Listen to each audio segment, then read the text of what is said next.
mengenali apa yang harus diserang dan mana yang harus dibiarkan. Seperti jadi dia harus memisahkan mana yang self, mana yang sel milik diri kita sendiri dan mana yang patogen atau yang dari luar dan itu harus dimusnahkan.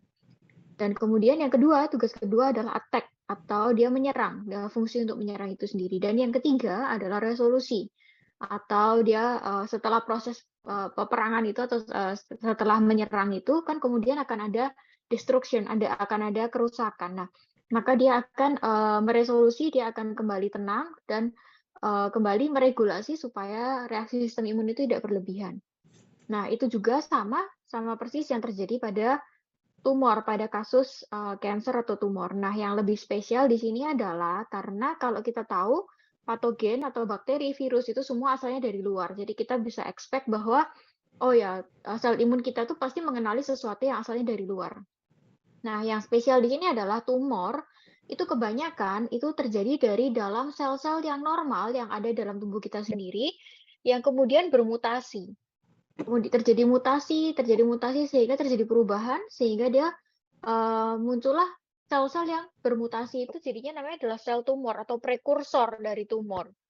Nah, ini adalah yang lebih sulit karena kadang-kadang sel-sel imun kita itu tidak belajar untuk mengenali sel-sel yang bermutasi ini sehingga masih dianggapnya oh ini bagian dari self atau ini bagian dari tubuh kita sendiri. Jadi makanya agak sulit mungkin untuk membedakan mana yang self dan yang non self sehingga sel-sel imun itu mungkin tidak langsung mengenali seperti itu. Nah, kita akan bahas mengenai bagaimana proses imunologi dari tumor itu dan bagaimana sel-sel imun itu nanti bisa membantu untuk mengenali dan menyerang atau mengeliminasi sel-sel tumor tersebut.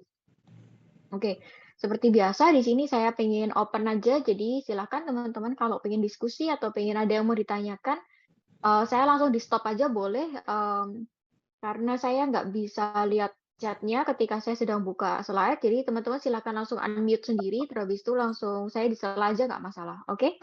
Kalau misalnya saya kecepatan atau misalnya teman-teman ada yang mau diulang bagian sebelumnya belum jelas juga nggak apa-apa, langsung di-unmute sendiri, terus langsung ngomong aja nggak apa-apa. Oke, saya akan mulai. Oke. Bentar.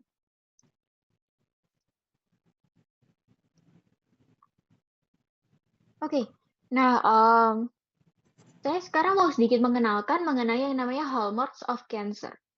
Saya nggak tahu teman-teman sudah pernah dapat ini atau belum ya sebelumnya. Jadi ini di sini hallmarks itu artinya adalah kayak phenotype atau karakteristik dari cancer. Bagaimana suatu kondisi itu bisa kita sebut sebagai cancer. Ya, pada tahun 2000 itu diperkenalkan kira-kira dia punya 6 karakteristik seperti ini. Jadi sel-sel yang self-sufficiency in growth signals. Jadi dia tuh punya growth signals sendiri yang dia akan memicu terus-menerus berkembang dan membelah sehingga dia bisa semakin banyak dan membentuk massa.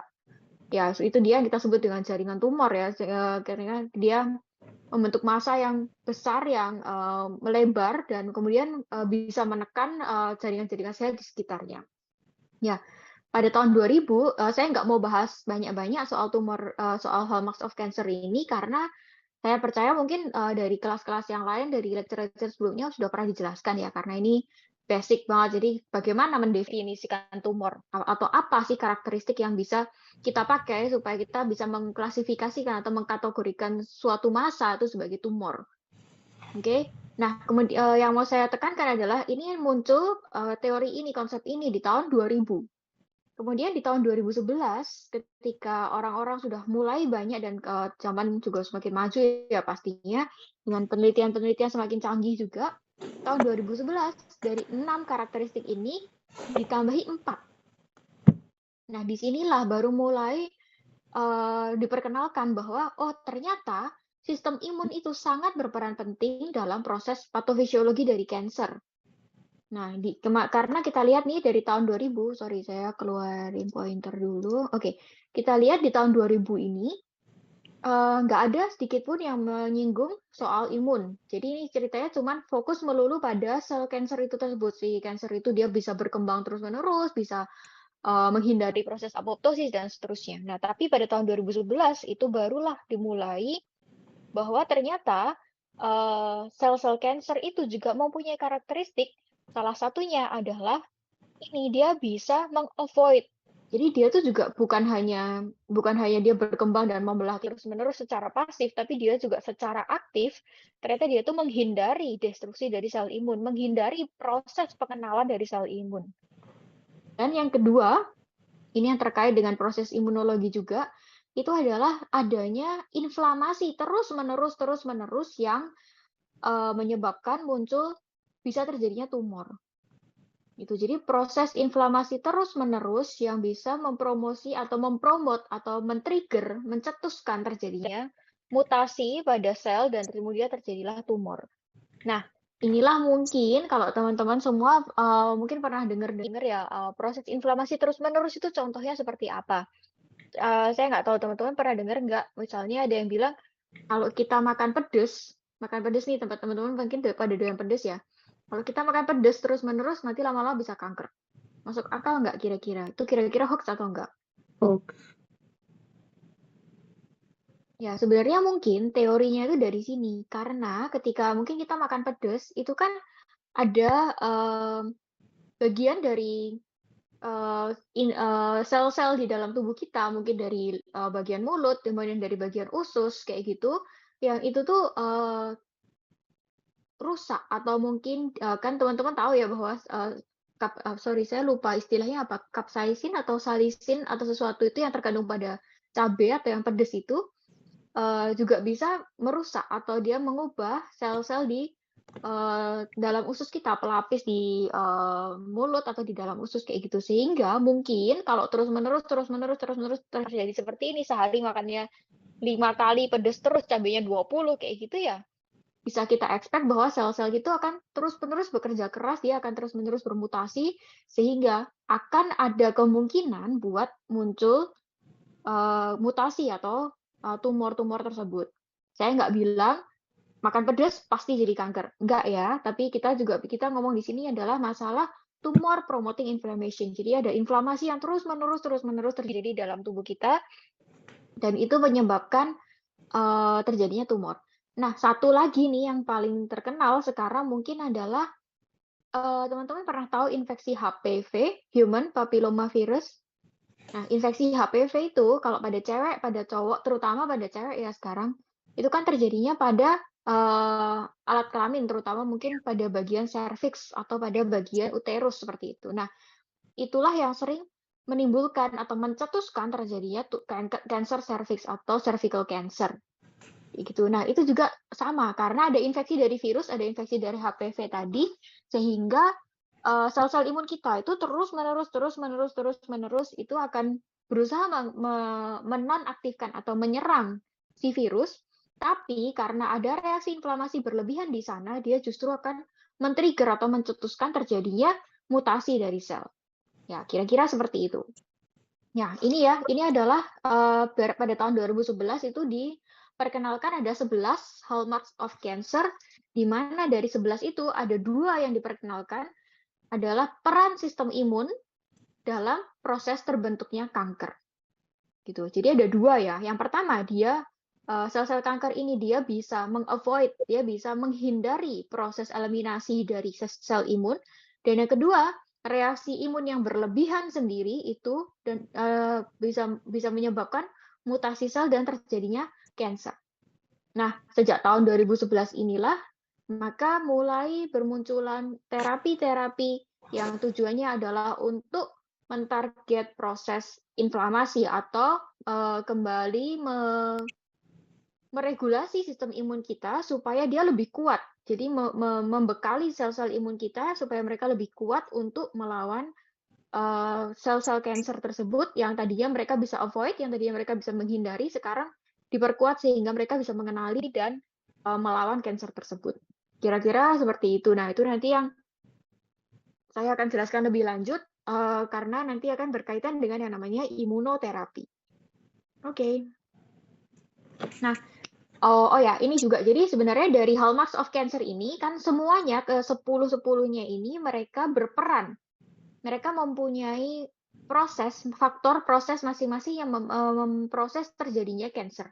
Nah, makanya terapi-terapi itu semuanya ditargetkan untuk berusaha menekan masing-masing dari proses ini. Tentu aja kita tahu bahwa namanya kita punya 10 risk factor, ada 10 risk factor, bukan berarti 10-10-nya ini harus ada untuk membentuk terjadinya cancer. Nah, yang perlu kita tahu adalah mana yang paling dominan, mana yang kira-kira paling penting. Ketika kita bisa tahu itu, kita berikan obatnya, kita berikan inhibitorsnya, sehingga harapannya adalah otomatis tumor itu akan mengecil atau akan hilang atau akan dieliminasi dari tubuh kita. Gitu ya. Jadi ini adalah yang di luar ini, yang di sisi luar ini adalah pilihan terapi sebenarnya. Jadi kira-kira mentarget semua proses yang membentuk atau menjadi risk factor dari terjadinya cancer. Oke. Nah, ini adalah yang paling penting yang mau saya bahas hari ini di lecture hari ini mengenai cancer immune cycle. Jadi sebenarnya nanti topik dari cancer immunology itu cuman berfokus atau cuman berkutat pada satu slide ini. Nah, slide ini akan menjelaskan gimana sih caranya sel-sel imun kita, sel-sel imun itu bisa mengenali sel-sel yang bermutasi. Karena sebenarnya kita sadar atau enggak, sel-sel di dalam tubuh kita setiap hari itu mengalami mutasi.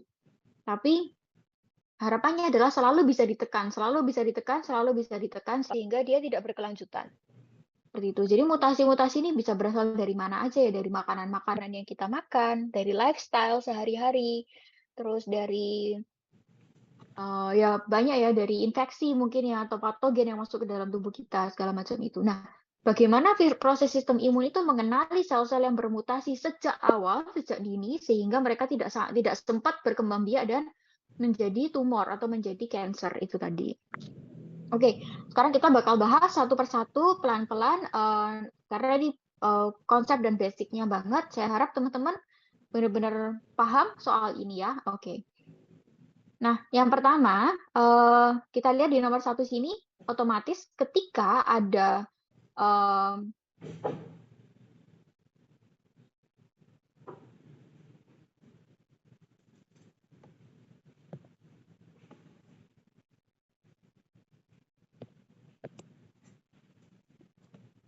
karena saya lanjutin ya. Tadi saya udah ngomong sampai mana? Oke, soal proses pengenalan antigen ya. Oke. Jadi yang pertama tadi saya sebutkan bahwa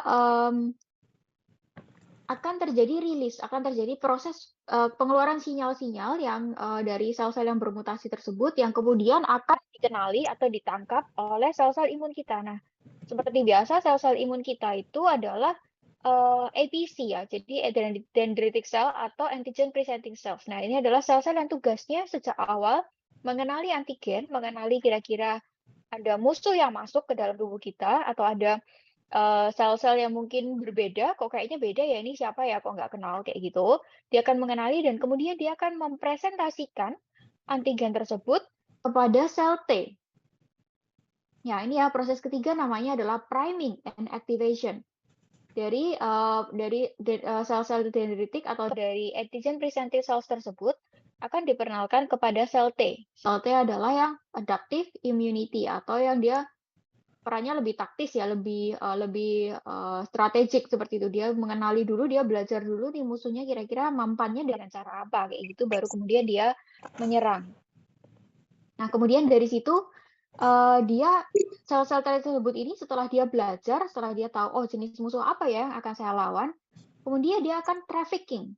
Dia akan menuju ke pusat atau ke tempat terjadinya cancer atau ke tempat terjadinya tumor atau ke tempat yang suspicious atau tempat yang apa ya mencurigakan, tadi ini kok kayaknya ada sesuatu yang tadi diperkenalkan ke aku kayak gitu ya. Nah, kemudian dia akan mulai menginfiltrasi ke dalam sel tumornya. Kemudian dia akan merekognisi atau mengenali sel-sel tersebut dan kemudian endingnya yang diharapkan adalah killing of cancer cells. Oke, jadi ini kira-kira cycle-nya mulai dari proses pelepasan antigen, dikenali oleh antigen presenting cells, diperkenalkan oleh sel T tersebut akan bermigrasi melalui pembuluh darah, Kemudian dia akan masuk ke jaringan tumor, mengenali sel tumor, dan kemudian membunuh sel tumor. Cukup jelas di sini? Apakah cukup jelas? Oke. Di sini cukup jelas ya. Jadi cukup simple sebenarnya prosesnya di sini. Nah, di sini dari ketujuh step ini, dari ketujuh proses ini, ketika ada satu aja proses ini yang tidak berjalan dengan semestinya, atau ketika ada satu aja dari proses ini yang terinhibisi atau mungkin dia tidak berjalan dengan semestinya, tidak berjalan dengan maksimal, itulah yang akan menghambat proses pengenalan dan proses pengeliminasian dari sel-sel tumor oleh sel imun. Satu aja yang nggak benar dari proses ini, itu akan menyebabkan tumor tidak bisa dieliminasi dan dia berkembang biak dan terus-menerus bertumbuh. Gitu. Oh, saya nggak bisa pencet next. Oke. Ya, ini tadi yang saya cerita itu adalah mengenai tumor antigen. Nah, ini adalah yang mau saya bahas. Tadi nomor satu, prosesnya adalah sel-sel tumor itu akan mengeluarkan antigen yang harus dikenali oleh sel imun kita, yaitu antigen presenting cells. Nah, ada dua tipe dari antigen tersebut. Yang pertama namanya adalah tumor specific antigen. Tumor specific antigen dari namanya ini berarti dia ditemukan hanya pada cancer cells. Jadi sel-sel kanker yang dia sudah bermutasi dan kemudian memiliki tipe-tipe yang tadi ada di hallmark itu, dia bisa menghindari apoptosis, dia terus-menerus tumbuh dan seterusnya, itu akan mengeluarkan antigen spesifik sebenarnya yang itu seharusnya bisa dikenali oleh sel imun. Dan ini sangat spesifik ditemukan pada hanya sel kanker, tetapi tidak ditemukan pada sel-sel yang sehat. Nah, ada satu lagi namanya adalah tumor associated antigens atau TAA ini. Ini ditemukan dia meningkat levelnya, antigen ini meningkat levelnya pada sel-sel tumor, tetapi juga bisa diekspresikan oleh sel-sel yang sehat. Oke, jadi bisa dipahami ya, sebelumnya ada dua macam, dua-duanya ini bisa men-trigger, dua-duanya ini bisa dikenali oleh sel-sel imun. Yang pertama adalah tumor specific antigens yang khusus spesifik hanya dikeluarkan oleh sel kanker. Dan yang kedua adalah tumor associated antigens, yang associated berarti artinya terasosiasi atau dia terasosiasi dengan cancer atau sel tumor itu, yang dia dikeluarkan oleh sel tumor tetapi juga dikeluarkan oleh sel-sel yang sehat. Oke. Jadi bisa dibedakan antara tumor specific antigen dan tumor associated antigen. Ya, ini di bawah berikut ini dia ada tabelnya ya buat membedakan itu. Nah, apa sih peran dari antigen-antigen ini? Kenapa kok kita mau tahu dia tumor spesifik atau tumor associated antigen? Ketika dia tumor spesifik antigen, begitu levelnya dideteksi, begitu dia muncul di pemeriksaan, maka kita sudah pasti, oh pasti ini ada tumor. Sementara ketika yang diperiksa itu adalah tumor associated antigen, ketika kita menemukan levelnya naik di dalam darah, kita bisa tahu, kita harus berpikir dulu, apakah ini tumor atau ada pembesaran organ. Oke, sekali lagi tadi kita tahu bahwa tumor associated antigen itu juga muncul, itu juga diekspresikan, juga disekresikan pada level yang lebih rendah pada sel-sel yang sehat. Jadi selnya ini sebenarnya nggak apa-apa, tapi mungkin selnya ini lagi membesar atau mungkin ada sakit tertentu, atau ada sesuatu yang menyebabkan sel-sel ini bereplikasi, sehingga kesannya ketika dilakukan pemeriksaan lab, cek lab seperti itu kok levelnya naik. Nah, itu perlu dikaji lagi, perlu dilakukan pemeriksaan lebih lanjut lagi, apakah yang menyebabkan level dari tumor associated antigen ini naik itu benar-benar ada cancer atau cuman sel yang membesar. Nah, contoh yang paling dekat adalah teman-teman pernah dengar yang namanya PSA, prostate specific antigen. Ya. Mungkin teman-teman pernah dengar atau mungkin pernah tahu, mungkin orang tuanya atau mungkin ada pernah cek ya, mungkin terutama untuk yang cowok-cowok ini prostat. Ini namanya prostat itu ada pembesaran prostat. Pembesaran prostat yang secara normal itu namanya BPH, benign prostatic hyperplasia. Jadi BPH ini prostatnya membesar, tapi dia jinak sebenarnya ya, cuman sel-sel prostat yang dia berkembang bertambah banyak aja, sehingga prostatnya membesar. Nah, PSA ini, prostat specific antigen, itu dikeluarkan oleh sel-sel prostat yang normal. Ketika prostatnya kecil, ya dia levelnya sedikit. Ketika prostatnya membesar, levelnya akan naik. Tapi kita perlu tahu lagi, level PSA yang naik ini, apakah dia disebabkan oleh prostat yang membesar, yang benign prostatic hyperplasia tadi, atau disebabkan oleh tumor prostat atau cancer prostat. Nah, makanya misalnya terjadi pemeriksaan rutin ya, misalnya baru pemeriksaan rutin, kan sekarang disarankan memang cek lab ya rutin, misalnya kayak kalau masih muda gitu mungkin setahun sekali gitu, tapi mungkin nanti kalau udah di atas 50 tahun disarankan mungkin setahun 2 kali seperti itu. Nah, biasanya yang diperiksa selain marker-marker untuk darah ya, misalnya kayak pemeriksaan darah rutin atau misalnya kolesterol, misalnya periksa gula seperti itu, biasanya juga disarankan untuk pemeriksaan penanda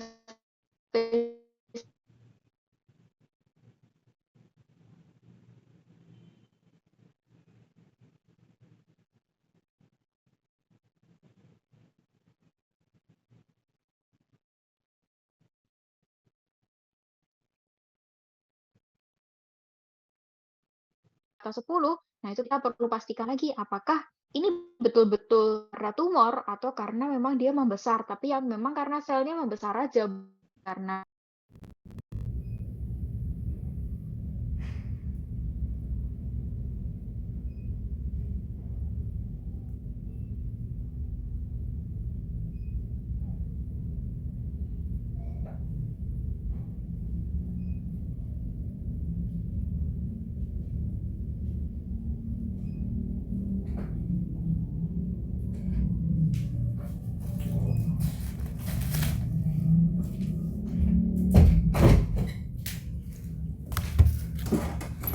jadi contohnya seperti itu. Nah, ada juga nih dia marker-marker penanda dari virus. Jadi kan saya udah cerita ya, udah sempat cerita di depan bahwa ada inflamasi berlebihan atau inflamasi yang terus-menerus yang biasanya disebabkan karena infeksi, baik itu virus maupun bakteri, itu bisa menyebabkan atau men-trigger terjadinya mutasi pada sel dan akhirnya mendorong terjadinya tumor atau cancer. Nah, ini adalah beberapa contohnya nih, HPV. HPV tadi sudah saya sebut ya, ini human papilloma virus yang menyebabkan kanker serviks.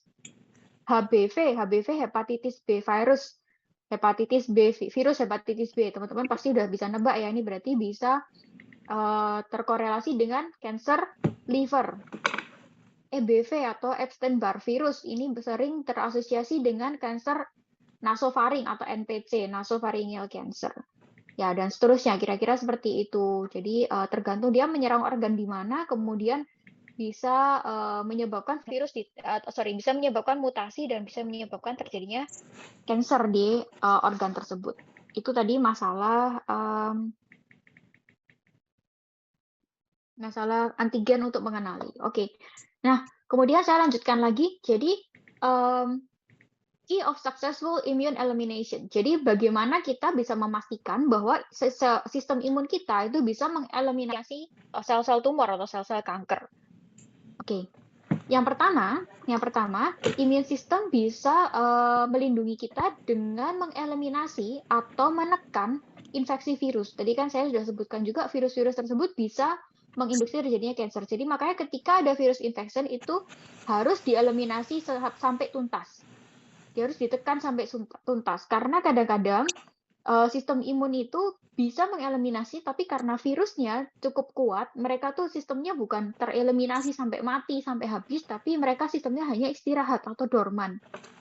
Nah, virus-virus atau bakteri-bakteri yang dorman tersebut itu akan menginduksi terjadinya reaksi imun terus-menerus karena sistem imunnya tahu di sini ada bakteri, tapi bakterinya juga nggak mau mati nih, dia maksudnya hidup segan mati tak mau, jadi ya dia dorman gitu aja, kayak istirahat ya. Gitu. Jadi makanya sistem imun itu terus-menerus akan datang, akan diarahkan ke tempat bakteri itu untuk berusaha mengeliminasi bakteri gitu. Nah, yang proses itulah yang menimbulkan terjadinya proses inflamasi yang terus-menerus tadi gitu.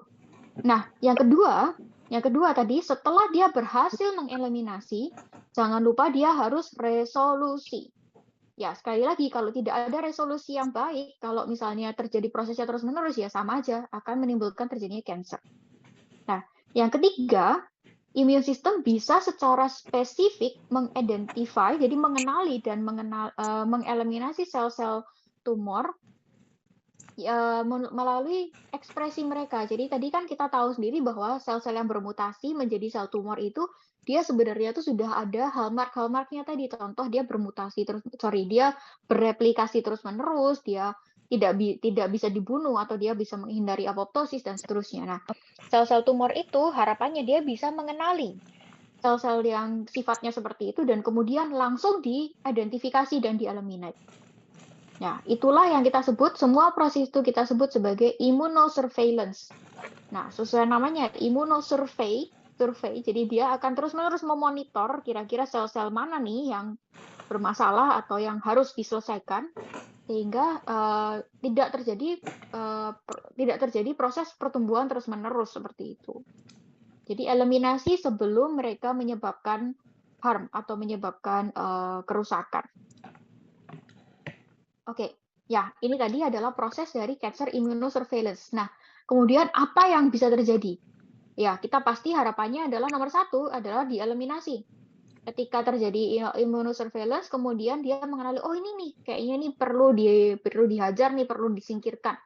Ya, kemudian ini ada sel-sel yang bermutasi di bagian sini, kemudian dia akan mengirimkan sel-sel imun dan mengeluarkan sitokin-sitokin inflamasi, kemudian dia akan mengeliminasi sel-sel yang tadi sudah bermutasi. Ya, ini adalah yang kita harapkan terjadi pada kita setiap hari. Terjadilah proteksi dan tidak ada pertumbuhan dari tumor atau kanker. Nah, kadang-kadang terjadi yang namanya equilibrium. Equilibrium itu intinya adalah sel-sel imun itu sebenarnya sudah mengenali, dia tahu di sini ada sel-sel yang bermutasi. Tapi ternyata sel-sel kansernya itu mungkin juga kuat atau mungkin dia juga memanipulasi sel-sel imun itu sehingga sel-sel imun itu tidak bisa secara tuntas mengeliminasi sel-sel tumor. Sehingga jadinya sel-sel tumor itu ada, tetapi dia juga tidak berkembang biak, tapi dia juga tidak bisa dieliminasi. Itulah yang namanya persistence. Jadi di situ terus ada, terus di situ dia tidak berkembang, tapi juga tidak hilang. Nah, yang paling parah otomatis adalah yang escape. Atau di sini sel-sel yang bermutasi itu justru bahkan menghindari proses eliminasi atau proses pengenalan dari sel-sel imun, sehingga dia malah bisa berkembang biak terus-menerus dan muncul yang namanya progression, cancer progression. Oke, kira-kira seperti itu ya. Itu adalah 3 fate itu apa ya? Destiny, kira-kira end result gitu dari proses pengenalan sel cancer terhadap Oke, nah ini juga mau menunjukkan bahwa ternyata kalau kita ada kalau misalnya ada pasien dengan defek, beberapa imun sel yang defek itu justru mempromot pertumbuhan tumor. Contohnya misalnya ini adalah penelitian pada tikus ya. Jadi tikus-tikus ini dia punya beberapa strain atau beberapa jenis tikus yang ternyata dia tuh tidak memiliki sel T dan sel B gitu ya. Ternyata dia muncul berbagai macam tumor. Ini sebenarnya cuma mau membuktikan bahwa sel-sel imun itu sangat berperan penting untuk mengeliminasi tumor. Karena kalau sel-sel imun ini nggak ada, ternyata pada tikus percobaan ini, tikus-tikus ini semuanya kena kanker seperti itu. Oke. Ya, ini adalah bagaimana sih tumor-tumor itu bisa mengevasi atau menghindari proses pengenalan atau proses eliminasi dari imun. Ya, yang pertama adalah failure to produce tumor antigen. Ini adalah tumor ini secara pintar dia tuh bersembunyi di balik kedok bahwa dia tuh self, bahwa dia tuh milik tubuh, sehingga dia tidak bisa dikenali oleh sel T atau sel-sel yang EPC kita gitu. Jadi dia tidak memproduksi tumor antigen. Nah, kemungkinan yang kedua adalah terjadi mutasi pada gen-gen MHC. Teman-teman mungkin masih ingat gen-gen MHC itu adalah gen yang berperan penting untuk mengeliminasi atau memperkenalkan dari antigen presenting cells menuju sel T. Nah, jadi sebenarnya sel-sel antigen itu sudah dimakan, sudah berhasil dikenali oleh APC kita, oleh makrofag, oleh dendritic cell. Tetapi sel-sel cancer itu di dalam sel-sel imun itu di dalam sel-sel APC, mereka memodifikasi, mereka mengubah sel-sel MHC sehingga sel T CD8, sel T CD4 atau sel T helper dan C1 toksik tidak bisa mengenali. Gitu. Nah, keluarkan sitokin-sitokin yang sifatnya itu imunosupresi. Jadi dia mensupresi atau menghambat inflamasi atau proses pengenalan atau proses aktivasi dari sel-sel imun sehingga dia bisa terus bertumbuh dan berkembang biak. Ya, gitu ya. Ini hasil akhirnya otomatis terjadi promosi atau terus pertumbuhan dari tumor gitu. Ya, ini saya mau tunjukin sedikit teman-teman, kalau lihat gambar ini mungkin pusing ya, ini apaan gitu ya. Ini adalah kira-kira yang terjadi ketika kita melihat ini adalah suatu massa tumor, ketika kita melihat massa yang sangat besar ini kita anggap adalah massa tumor, sebenarnya isinya apa sih? Ya, sebenarnya massa tumor itu isinya selain dari sel-sel kansernya sendiri, ini kita lihat ya, malignant cells-nya itu sebenarnya cuma yang warna merah. Itu sebenarnya ada juga sel-sel lain. Nah, sel-sel lain itu apa aja? Ini ya, contohnya adalah malignant cells in necrotic or hypoxic process. Jadi, ini sel-sel merah ini adalah sel-sel kanker yang masih aktif, yang terus-menerus bereplikasi, yang menghindari apoptosis dan lain-lain. Nah, kemudian kita bisa lihat kadang-kadang untuk tumor-tumor yang padat, contoh misalnya tumor padat itu tumor kanker paru misalnya, jadi dia membentuk massa ya, seperti itu membentuk massa, kanker paru, kanker liver, kanker kolon, seperti itu. Intinya dia membentuk massa, itu dia akan dibungkus, dia akan semacam ada jaringan-jaringan selaput fibroblast seperti ini yang dia membungkus kanker itu. Nah, karena kanker sendiri itu juga butuh makan, maka kanker-kanker itu akan secara aktif dia membentuk pembuluh darah di dalam massa ini, di dalam tumor ini. Nah, karena dia juga butuh makan kan, karena dia juga butuh dianterin oksigen, butuh dianterin nutrisi seperti itu, sehingga dia membentuk pembuluh darah ini secara aktif. Nah, pembuluh-pembuluh darah ini adalah yang nanti juga akan memfasilitasi penyebaran tumor. Yang kita kenal istilahnya adalah proses metastasis. Pasti teman-teman sudah sering dengar ya, mungkin ada pasien mungkin kankernya itu sebenarnya di usus gitu, misalnya kanker kolon kayak gitu. Tapi kanker kolonnya itu sudah diangkat, mungkin masanya sudah diangkat kok, terus habis itu dia menyebar bisa sampai paru-paru, menyebar sampai liver, menyebar sampai otak seperti itu. Nah, itu adalah yang namanya proses metastasis. Karena sel-sel tumor itu secara aktif mereka membentuk pembuluh darah atau istilahnya namanya adalah angiogenesis. Nah, secara aktif mereka membentuk pembuluh darah yang itu juga menghantarkan makanan dan nutrisi buat mereka dan juga memfasilitasi penyebaran sel-sel kanker. Nah, itu juga pembuluh-pembuluh darah ini juga lah yang menghantarkan sel-sel imun kita untuk bisa mengenali sel-sel kanker itu. Nah, ini kita lihat di sini, ini sebenarnya tuh banyak sel-sel imun kita yang lain ya. Ini ada sel makrofag, ada sel NK atau sel natural killer, ada sel-sel T seperti itu yang sebenarnya mereka itu berusaha untuk membunuh atau berusaha untuk mengeliminasi sel-sel kanker, sel-sel tumor.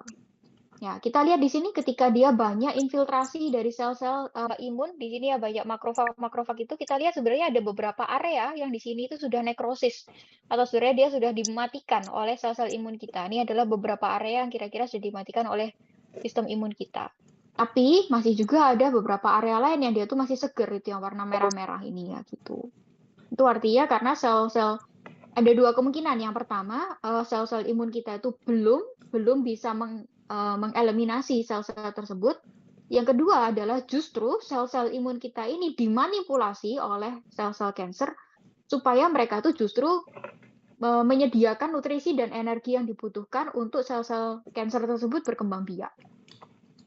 Gitu. Jadi inilah yang terjadi pada tumor microenvironment. Kita sebut adalah tumor microenvironment karena kita di sini melihat microenvironment secara detail gitu. Jadi sel-selnya ini apa aja yang ada di situ gitu. Kira-kira gambarannya untuk tumor-tumor padat itu seperti ini.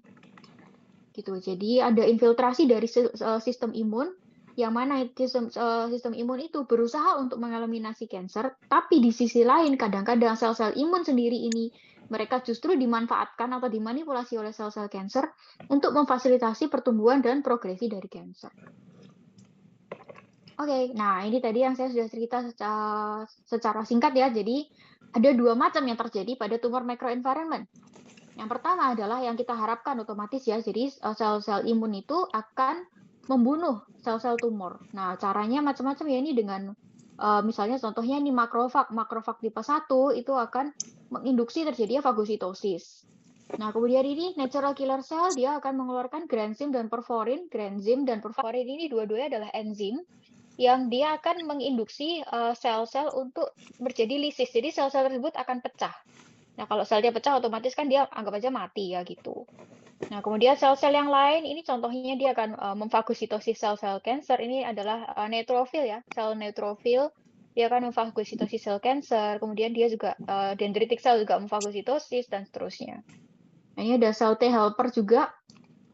Sel T helper juga ini dia akan sama ya mengeluarkan granzim dan perforin yang akan menyebabkan sel-sel tersebut untuk lisis atau untuk pecah gitu. Nah, tapi ada kemungkinan kedua, yaitu justru sel-sel tumor ini dia malah memanipulasi atau memanfaatkan sel-sel kanker itu, sel-sel imun kita dengan mensekresi imunosupresif cytokine. Jadi sitokin yang sifatnya anti-inflamasi gitu. Jadi kan tadi dia pro-inflamasi karena dia mau menyerang sel kanker. Tapi sel kanker ini pada suatu titik dia justru malah bisa mengeluarkan sitokin yang sifatnya itu menekan proses inflamasi dari sel imun. Gitu. Nah, secara umum biasanya kita sebut bahwa yang pro-inflamasi yang sifatnya akan menghancurkan atau membunuh kanker itu kita sebutnya sebagai reaksi tipe 1, sementara yang dia sifatnya justru menekan inflamasi sehingga kankernya bisa terus-menerus bertumbuh dan berkembang biak itu kita sebut sebagai tipe 2, reaksi tipe 2, inflamasi tipe 2 dan inflamasi tipe 1. Gitu. Ya, ini ya. Jadi ini adalah konsep of type 1 and type 2 immunity yang kita harapkan sebenarnya ya type 1 immunity-nya dia lebih kuat sehingga dia bisa menyerang atau mengeliminasi sel-sel kanker. Nah, sementara type 2 immunity sendiri ini dia sifatnya adalah menekan ya. Jadi sebenarnya type 2 immunity ini juga penting loh ya. Tadi kita ingat bahwa ketika ada proses inflamasi yang terus-menerus itu juga butuh disupresi, juga butuh di homeostasis, juga butuh di balance supaya tidak terus-menerus reaksinya. Nah, tapi ketika kondisinya lagi butuh perang, musuhnya aja mati aja belum, tapi sistem imunnya sudah ditekan, ya otomatis musuhnya akan menang. Kira-kira seperti itu. Jadi makanya proses homeostasis atau balance ini sangat penting ya, sangat diharapkan gitu. Ya, ini sedikit aja mungkin dari sel T helper yang bisa berkembang jadi T helper 1, bisa berkembang jadi T helper 2, dan seterusnya. Ini mungkin sudah saya bahas dulu sih, jadi nggak terlalu relevan untuk di sini. Oke, sama ya, ini juga masih membahas mengenai tipe 1 dan tipe 2, di mana yang tipe 1 itu kita harapkan dia adalah sebagai imunitas anti-tumor, sementara yang tipe 2 itu justru malah menekan reaksi imun. Gitu. Oke, ya. Ini tadi adalah jadi kembali lagi ke yang gambar yang sudah saya tunjukkan ya mengenai siklus atau proses terjadinya atau proses pengenalan sel kanker oleh sel-sel imun. Oke, nah ini adalah kira-kira kita lihat yang di sini warna hijau ini adalah faktor-faktor yang menstimulasi dan yang warna merah ini adalah faktor-faktor yang menginhibisi. Tadi kan saya cerita ada masalah sedikit aja dari satu proses dari keseluruhan siklus ini itu akan menyebabkan terjadinya kanker seperti itu.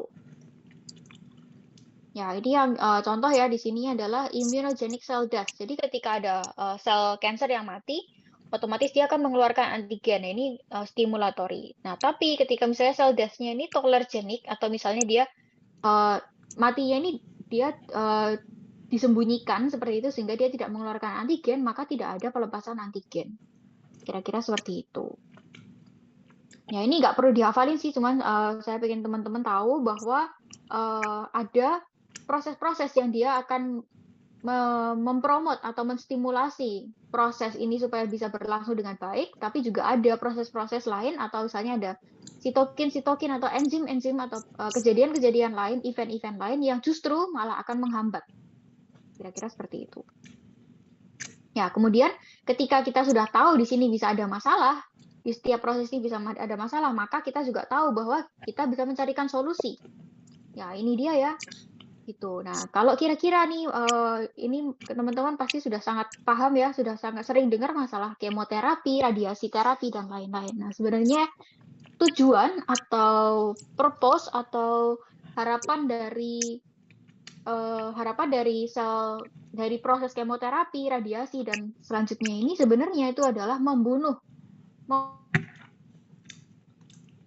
tumor sehingga sel-sel tumor ini mengeluarkan antigen. Nah, nanti harapannya antigen-antigen ini akan dikenali oleh sel-sel imun dan sel imun akan melakukan fungsinya secara normal. Tuh, karena kadang-kadang masalahnya tuh paling penting itu sebenarnya di sini, karena sebenarnya sel-sel imunnya tuh baik-baik aja, nggak ada masalah, tapi sel-sel kanker itu secara pinter dia bersembunyi di dalam jaringan atau di dalam organ sehingga tidak dikenali oleh sel-sel imun. Nah, dengan adanya kemoterapi atau radiasi yang bisa mengenali sel-sel kanker ini, maka dikeluarkan antigen dan kemudian sel-sel imun kita itu akan mulai bereaksi, akan mulai melakukan tugasnya. Kira-kira seperti itu. Oke, nah ini yang lain-lain, teman-teman lihat di sini ini semuanya ini adalah hampir semuanya ya, bukan semuanya, hampir semuanya itu adalah bagian dari yang namanya imunoterapi. Sekali lagi, imunoterapi fungsinya adalah menguatkan atau kembali menstimulasi sel-sel imun, sistem imun, supaya dia bisa melaksanakan fungsinya dengan baik untuk mengenali patogen atau mengenali antigen. Gitu. Oke.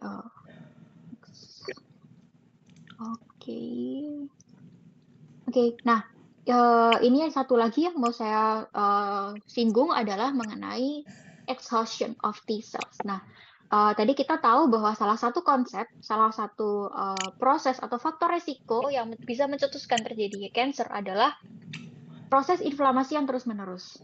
Nah, ternyata sel-sel T itu juga sama kayak kita, kayak manusia, bahwa ketika mereka harus bekerja terus-menerus, mereka harus terus-menerus terjadi proses inflamasi, akan ada yang namanya exhaustion atau kelelahan, akan capek.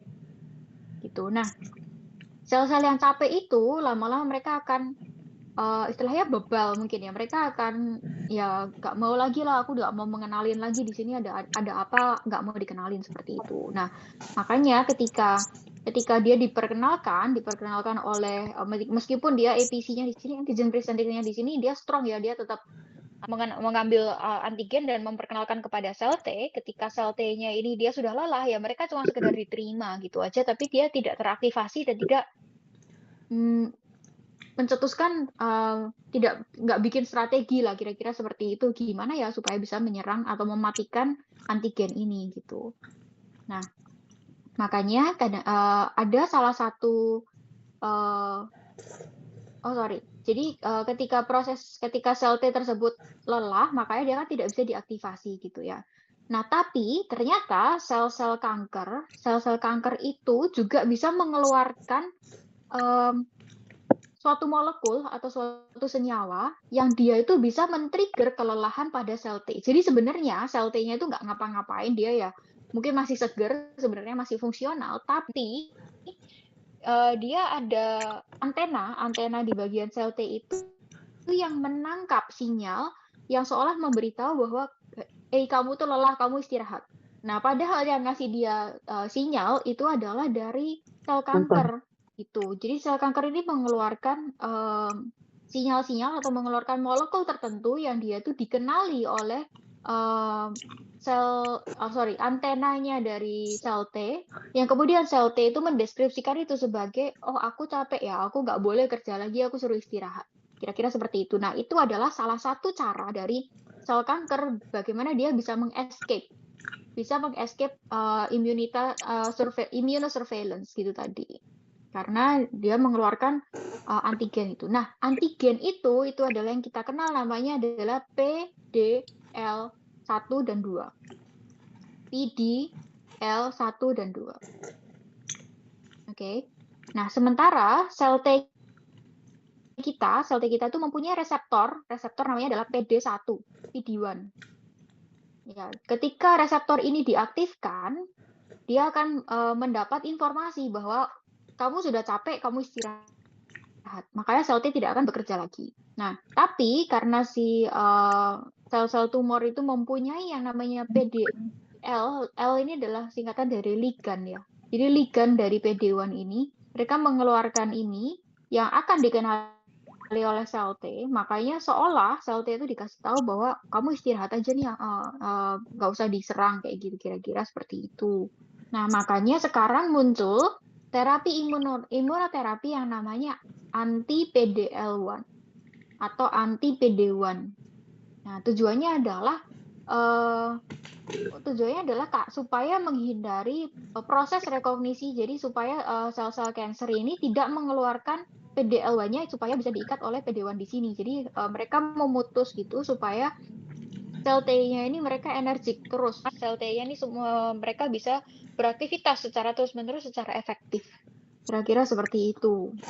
Itu adalah salah satu contoh imunoterapi yang sekarang sangat berkembang dan sebenarnya kita bisa bilang prospeknya sangat bagus karena kita sudah lihat terutama di kanker-kanker kayak leukemia, kanker paru, kanker kolon seperti itu yang ternyata dia ditemukan bahwa ternyata sel-sel T-nya itu sebenarnya tuh sehat, nggak apa-apa. Cuman dia tuh dinonaktifkan, dianggapnya mereka tuh exhausted karena ada yang molekul PDL1 dan PD1 ini.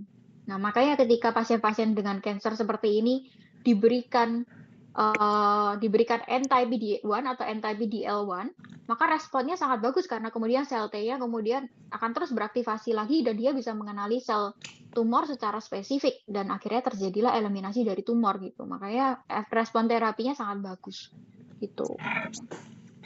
Nah, ini ya tadi ya anti-CTLA-4 dan anti-PD1 as cancer immunotherapy. Nah, ini penelitiannya baru dimulai kira-kira sekitar tahun 2000 ya. Kemudian ini makin banyak sekarang mulai dari melanoma, NSCLC ini adalah lung cancer, colon cancer dan seterusnya ya. Gitu. Nah, ini adalah salah satu contoh dia menunjukkan bahwa ternyata ketika dikasih anti-PD1 dan anti-PDL1 itu ternyata survivalnya sangat bagus gitu. Dia bisa menambah survival kalau ini normalnya orang-orang yang tidak diberi imunoterapi tersebut itu kira-kira di sini gitu, garis yang ini. Nah, kemudian dia bisa semakin baik ya. Ini di sini kan kita menyebutkan hazard ratio ya. Jadi hazard itu ya efek yang tidak diinginkan gitu ya. Jadi hazard di sini adalah tidak survive gitu. Berarti ketika di hazardnya turun, berarti kan dia lebih baik gitu intinya. Ya, jadi ini adalah studi-studi yang menunjukkan bahwa imunoterapi ini dia benefitnya sangat baik gitu ya. Nah, sekarang yang kita baru in di dunia kedokteran sekarang namanya adalah yang namanya personalized.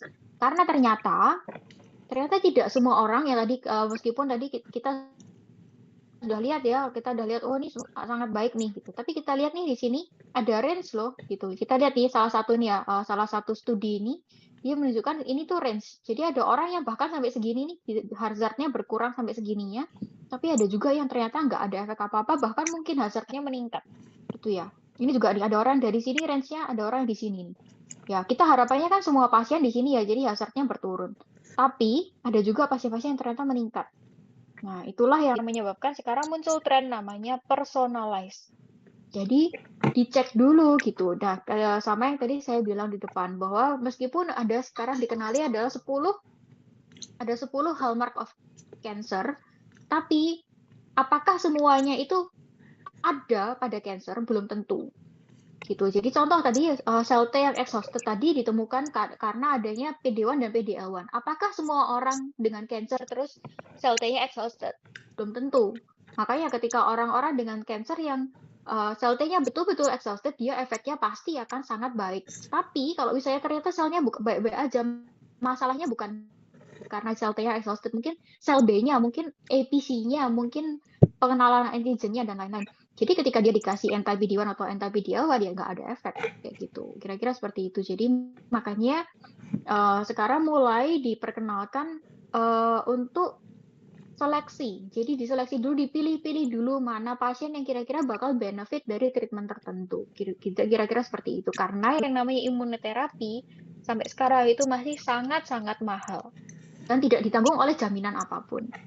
Gitu. Jadi kalau misalnya memang ada benefitnya, dikira pasien ini diseleksi, ditentukan bahwa oh ternyata dia level PD-1-nya sangat tinggi, berarti kan sel-sel T-nya memang dia exhausted, kira-kira seperti itu.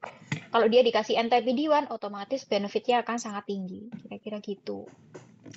Ya, itu sekedar cerita aja mengenai pemilihan terapi untuk pasien-pasien dengan cancer. Nah, oke, kemudian ada lagi istilah cold tumor dan hot tumor.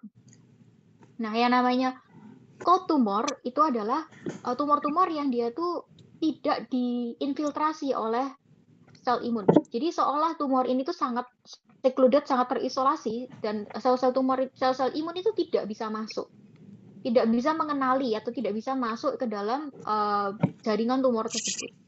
Nah, makanya sekarang ada proses untuk mengubah tumor-tumor yang cold, yang dingin ini menjadi hot.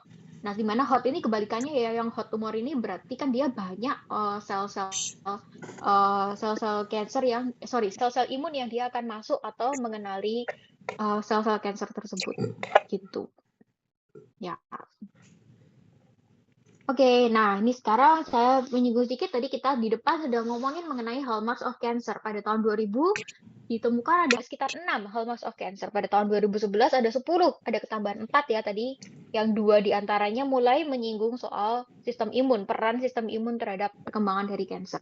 Nah, pada tahun 2002 ya, baru tahun lalu, itu jadi ini persis Januari tahun lalu, sekarang ada tambahan 4 lagi. Jadi sekarang ada 14 gitu. Jadi ini sebenarnya saya nggak akan bahas ya karena dia nggak ada hubungannya dengan imun sih. Cuman teman-teman cukup tahu aja, dan yang mau saya garis bawain di sini adalah bahwa saya nggak bosan-bosan mengingatkan teman-teman semua bahwa ilmu kedokteran itu terus dan akan terus berkembang.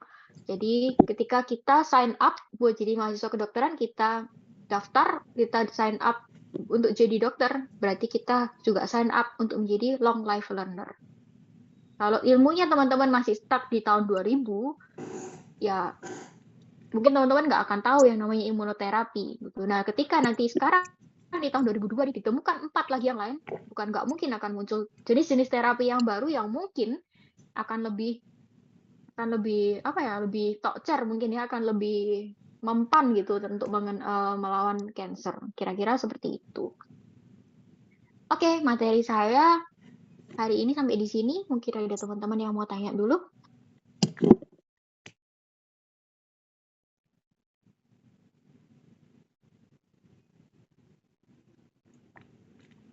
Apakah saya terlalu cepat?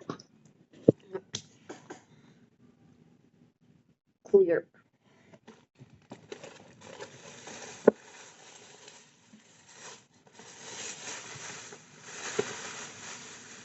Saya izin bertanya, Dok. Ya, silakan. Kalau misalkan orang baru pertama kali kena tumor itu, yang muncul itu hot tumor dulu apa cold tumor dulu, Dok? Ya, Terima kasih, good Dok. question. Oke, jadi masalah hot atau cold tumor itu tidak tergantung dari dia pertama kena atau kesekian kena. Jadi kita sebenarnya nggak bisa memastikan jenis tumor seperti apa yang akan jadi hot, yang jenis tumor seperti apa yang akan jadi cold. Sampai sekarang itu masih belum bisa diprediksi ya, kira-kira seperti itu. Mungkin kedepannya nanti akan bisa, tapi sampai sekarang itu belum bisa. Jadi yang bisa kita lakukan adalah ketika kita tahu seorang pasien itu memiliki tumor, kita lihat di situ kan biasanya kan untuk diagnosis tumor kan biasanya diambil biopsi ya. Teman-teman mungkin sudah sering dengar akan ada proses biopsi, kemudian akan dicek secara sitologi gitu di PA gitu. Dia akan lihat jaringannya kayak gitu nih, ada jaringan ganas atau enggak, ada sel-sel ganas atau enggak. Dan dari situ pun kita sudah bisa lihat ada sel-sel imunnya atau enggak. Dari situ kita baru bisa tentukan apakah tumor ini termasuk yang hot atau termasuk yang cold. Gitu. Jadi kita nggak bisa menentukan dari awal apakah tumor ini akan hot atau tumor ini akan cold. Taunya adalah sama-sama kanker paru misalnya, atau sama-sama kanker kolon, atau sama-sama kanker liver. Diambil biopsi, kemudian dilakukan pemeriksaan PA gitu, kemudian baru kita lihat, oh ini kok nggak ada sel imunnya sama sekali ya, terus gimana dia bisa dikenali, gimana dia bisa dilawan kalau nggak ada sel imunnya sama sekali gitu. Itu tadi masalah hot and cold. Terima kasih, Dok. Oke, ada lagi yang lainnya?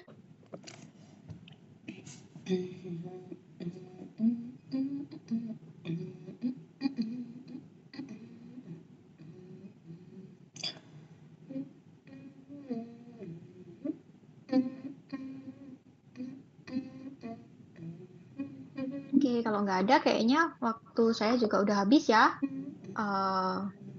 Makasih teman-teman yang udah datang kuliah saya. Saya minta maaf dulu ya, tadi harusnya saya ngajar pagi, tapi karena ada urusan maka harus dipindah sore ini.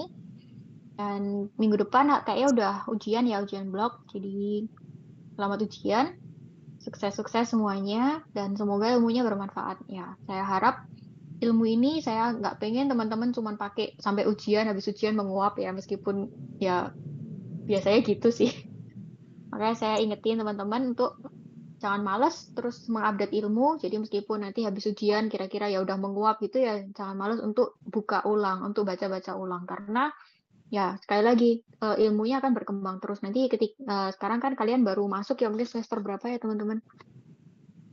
Nanti ketika kalian sekarang belajar sama nanti tahun depan atau mungkin 3 tahun lagi ketika kalian lulus, ketika kalian koas, dan ketika kalian jadi dokter atau nanti mungkin jadi spesialis, ilmunya sudah beda lagi gitu. Jadi terus update ilmu, dan ya jangan capek, intinya nggak boleh capek.